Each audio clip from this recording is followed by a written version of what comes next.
சாப்பிட்டு பாருங்க.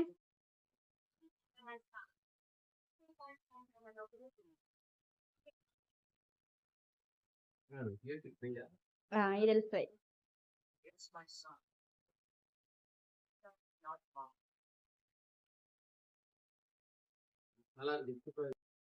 Hi guys, வாங்க எப்படி பண்ணுறதுன்னு பார்த்துடலாம். முதல்ல லிவர் மேலே இருக்கிற அந்த தோலை நீங்கள் ஃபுல்லாகவே ரிமூவ் பண்ணிக்கோங்க.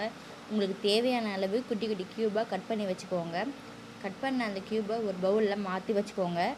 என்னோடய ஹஸ்பண்டுக்கு காரமாக இருந்தால் ரொம்ப பிடிக்கும். அதனால் 1 teaspoon chicken masala, 1 teaspoon garam masala, 1 teaspoon mutton masala, தேவையான அளவு உப்பு போட்டுட்டு நல்லா மிக்ஸ் பண்ணி வச்சுக்கோங்க. இது ஒரு பக்கம் ஊறட்டும். இதுக்கு மெயினே நம்ம அரைக்கிற இந்த மசாலா தான். 2 ஸ்பூன் மிளகு, 1.5 ஸ்பூன் அளவுக்கு ஜீரகம், இது ரெண்டையும் நல்லா மிக்ஸ் பண்ணிவிட்டு கடாயை நல்லா ஹீட் பண்ணிவிட்டு இதை போட்டுக்கோங்க. இது கூட கொஞ்சமாக கருவேப்பிலை சேர்த்து போட்டுக்கோங்க. ஆஸ் யூஷுவல் எப்பயுமே நம்ம கருவேப்பிலை தாளிக்கும் போது போடணும். இப்போ நான் ஏன் போடுறேன்னா, என் பையனும் சேர்ந்து சாப்பிடுவான். கருவேப்பிலையை வந்து ஒதுக்கி போட்டுருவோம். அதனால் நான் இதை சேர்த்து நான் அரைச்சிக்கிறேன். இப்போ ஒரு கடாயில் எண்ணெய் ஊற்றிட்டு கொஞ்சமாக சீரகம், கொஞ்சம் கருவேப்பிலை இது ரெண்டையும் போட்டதுக்கப்புறம் நம்ம இப்போ ஊற வச்சுருக்கோம் இல்லையா, அதை ஒரு 10 நிமிஷம் நல்லா ஊறிடுச்சு. இப்போ அதை இது கூட சேர்த்துட்டு நல்லா மிக்ஸ் பண்ணி விட்டுக்கலாம்.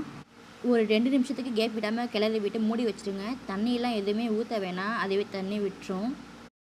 இப்போ 10 நிமிஷம் கழித்து ஓப்பன் பண்ணி பார்த்தா இப்படி தான் சுண்டி இருக்கும்.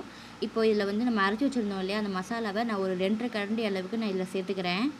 ஒரு 2 நிமிஷத்துக்கு இதை நல்லா கிளறி விட்டுக்கோங்க. ஏன்னா அப்போ தான் நம்ம அரைச்சி வச்சுருக்க அந்த மசாலா வந்து உள்ளே நல்லா இறங்கும். பார்க்கறதுக்கு நல்லா டெம்ப்டிங்காக இருக்குது. இப்போ இதை ஒரு பவுலில் மாற்றிக்கலாம். அவ்வளோதான், நம்மளோட ஈரல் சுக்கா ரொம்ப சூப்பராக தயாராகிடுச்சு. கண்டிப்பாக நீங்களும் இதே மாதிரி ஒரு தடவை ட்ரை பண்ணி பாருங்கள். இந்த வீடியோ உங்களுக்கு பிடிச்சிருந்துச்சுன்னா மறக்காமல் சப்ஸ்கிரைப் பண்ணிக்கோங்க. By guys.